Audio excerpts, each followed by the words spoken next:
na hangin ang kaniyang naramdaman. Sa sementeryo at bundok siya'y naglalakbay, mga nilalang sa dilim kanya natutunghayan. May aswang na nakatitig sa ilalim ng buwan, ngunit tuloy pa rin ang kanyang laban. Misteryo Ghost TV, mga lim ng gabi kanyang binubunyag lagi. Aswang, elemento at mga espiritu, kasama si Ray sa bawat misteryo. Misteryo Ghost TV, sa dilim walang takot na harap muli. Sa bawat kwento ng kababalaghan, si Ray tisibayan ang sandigan. Kapag ang radyo'y tahimik na at ang buwan ay kulay dugo na, may tinig na muling maririnig.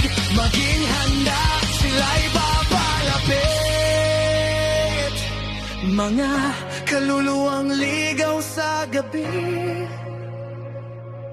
mga nilalang na di maipaliwanag lagi, ngunit si Ray ay di